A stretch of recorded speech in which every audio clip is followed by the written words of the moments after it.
আসসালামু আলাইকুম প্রিয় দেশবাসী, দেশ বিদেশ প্রবাসী ভাইয়েরা।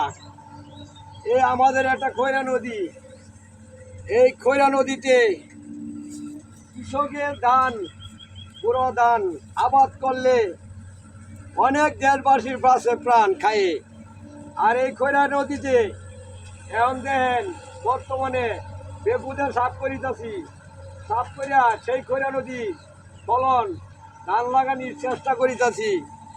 আশা করি এই আমাদের খৈরা নদীতে, এই সারা বাংলাদেশের এই নদীতেও প্রাণ বাঁচা খায় অন্তপক্ষে বাংলাদেশের ঘাটতি খাদ্য যদি পূরণ করতে হয় তো এই খৈরা নদীতে অনেক দিতে হয়। এইবার এই খৈরা নদীতে যানজট বাঁধিছে, মানুষে করতে পারে না।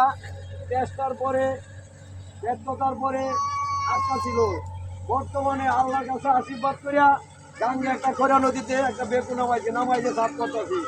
সাফ করিয়া আশা করি কৃষকের প্রাণ বাঁচানোর জন্য যাই লাগানি যা তাই উদ্ভাবন করবার চাইতেছি। তা আশা করি আমি স্ক্রিনে একটা ভিডিও দিছি, সবাই দেখবেন।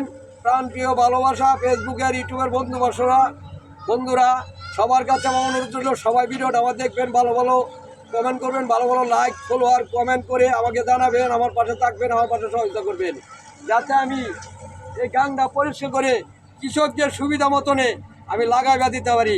রাখি আমি। আসসালামু আলাইকুম।